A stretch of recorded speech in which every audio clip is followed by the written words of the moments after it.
ele viveu num período de trevas, época da escravidão negra no Brasil. Liberto aos 18 anos, conseguiu com muito sacrifício estudar. Chegou mesmo a frequentar aulas de direito no Largo São Francisco, em São Paulo.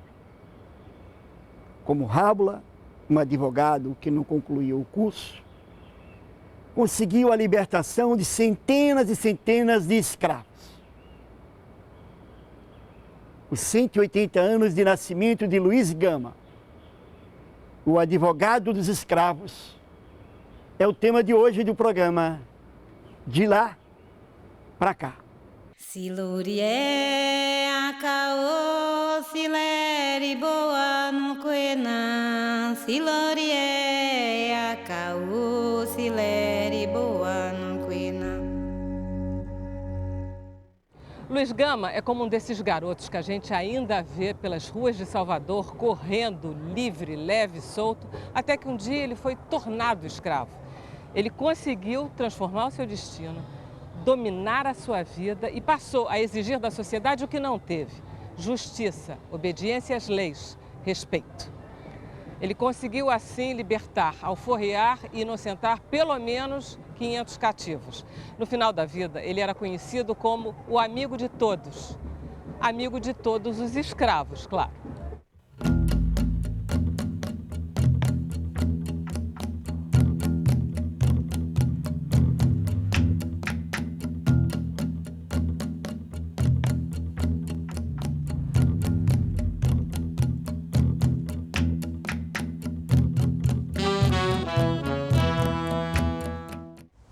Quero que o mundo me encarando veja um retumbante Orfeu de Carapinha, que a lira desprezando por mesquinha, ao som decanta de marimba augusta, e qual áureo entre delfins, os ávidos piratas embaiando, as ferrenhas palhetas vai brandindo, com estilo que preza a Líbia adusta. Ao meu lado é Elciene Azevedo, historiadora, professora da Universidade Estadual de Feira de Santana e autora desse livro, Orfeu de Carapinha, a trajetória de Luiz Gama na imperial cidade de São Paulo. Tudo bem? Tudo bem. Tudo certinho? Fala um pouco da trajetória de Luiz Gama em São Paulo, então. Luiz Gama ele chega em São Paulo como escravo, né? Vendido pelo pai em Salvador. Chega muito jovem, aos 8 anos de idade, 9 anos de idade. Então ele vai morar com esse comendador e ele se torna um escravo de casa, né? Aprende a ser copeiro, aprende a ser sapateiro. E aos 18 anos ele começa a mudar a vida dele porque um estudante que vem de Campinas para estudar na cidade de São Paulo passa a ensiná-lo a ler e escrever. Aí ele aprende a ler e a escrever e ele entra na justiça pedindo a sua própria liberdade, alegando que a mãe dele é uma africana livre, que ele foi escravizado ilegalmente.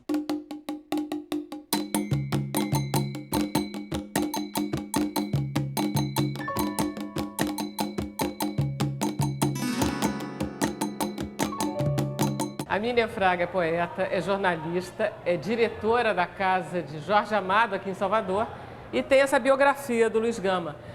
Conta para mim um pouquinho essa história do Luiz Gama. Começa desde o começo, desde cedo.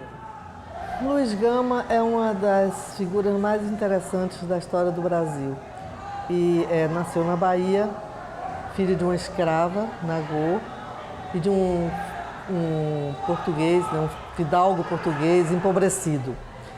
A sua mãe, Luísa Maim, é uma personagem mítica aqui na Bahia, porque ela está associada à Revolta dos Malês, que é uma grande uma insurreição de escravos muçulmanos e que conturbou muito a nossa cidade, né?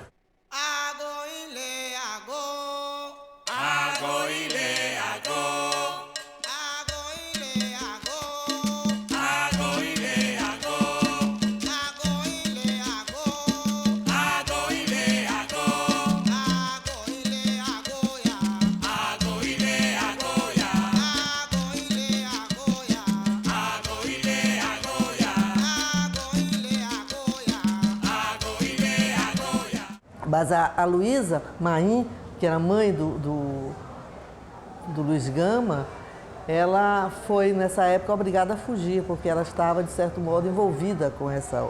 ou foi acusada de estar envolvida, e ela fugiu e deixou o filho pequeno, que ele não tinha 9 anos ainda, com o pai, que era o português com quem ela não vivia, mas ele acolheu o filho. Só que esse homem, do qual nunca ninguém soube o nome, porque o Luiz Gama fez questão até o final da vida de não pronunciar o nome do pai, ele, endividado, porque era um jogador, ele tinha dívidas de jogo, resolveu vender, já depois de ter vendido todas as propriedades e tudo, ele resolveu vender o filho como escravo. E ele levou a criança ao cais do porto, onde haviam navios negreiros que faziam a rota, né, ainda dos portos, e vendeu o filho para que ele fosse levado a São Paulo, onde seria lá novamente negociado.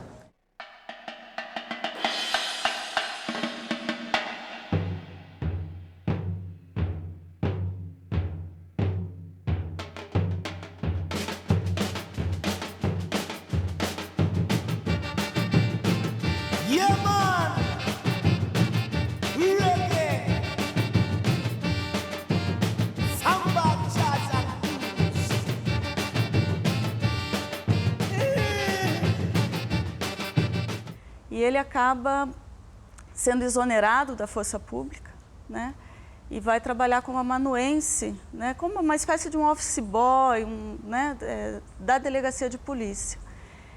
E é nesse período que ele começa a ter contato, então, com o mundo do direito, né? E ele, então, começa trabalhando dentro da delegacia de polícia a defender escravos que chegavam lá, né?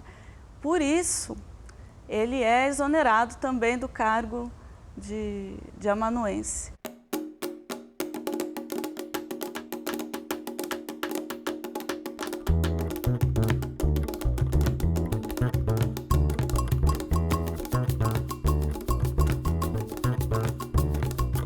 Luiz Carlos dos Santos é sociólogo, professor, jornalista, autor de uma biografia de Luiz Gama. Tudo bem, Luiz? Tudo bem. Certo. Luiz, fala um pouco da importância de Luiz Gama, não só na luta da abolição, mas também na luta da igualdade racial brasileira.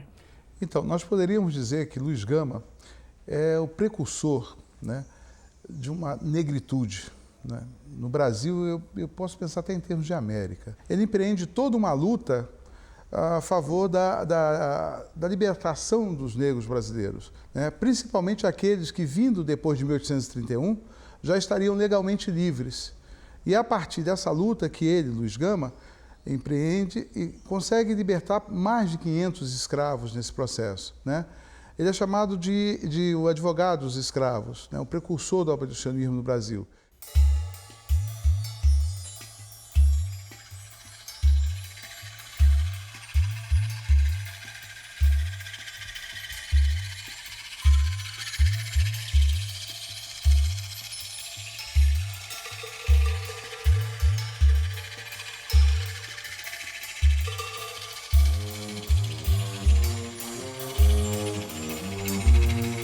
E como eram essas defesas? Era sempre no âmbito da justiça? Como é que era feito isso?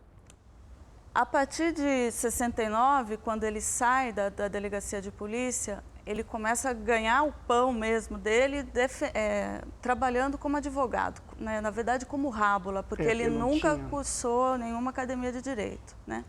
Autodidata, foi sempre um autodidata, foi um excelente advogado, né? Ele tinha muita sofisticação jurídica e ele passa a trabalhar no cível e no crime, causas jurídicas amplas, né? Vários tipos de causas jurídicas, mas também defendendo escravos, principalmente a partir de 1871, depois da lei do ventre livre, né? Então, o escravo que conseguia pecúlio entrava na justiça para poder comprar a sua liberdade do senhor, né? E Luiz Gama fazia o papel do curador do escravo gratuitamente.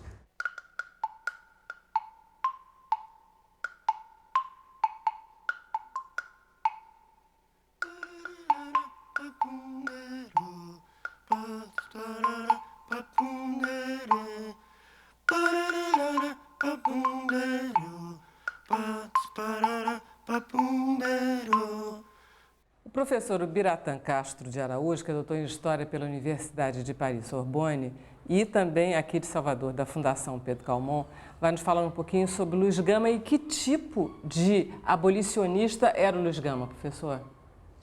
Era um abolicionista radical. E tem que frisar que o abolicionismo é a partir de 1880, e principalmente em São Paulo, que é o centro da revolta negra, esse centro de revolta que era a Bahia, na primeira metade do século XIX, se transfere para São Paulo na segunda metade do XIX, onde está o café, onde a grande parte dos escravos foi vendida para São Paulo, né, levando toda uma tradição de rebelião para São Paulo.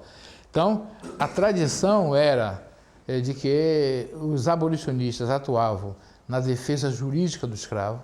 Um escravo preso, iam lá, eram advogados, e não somente advogados, os juízes abolicionistas que apoiavam e davam sentenças favoráveis. Não é ele sozinho, né? O Luiz Gama ele vai centralizar, na verdade, a construção, né, de um movimento abolicionista em São Paulo que está muito marcado pela ação jurídica.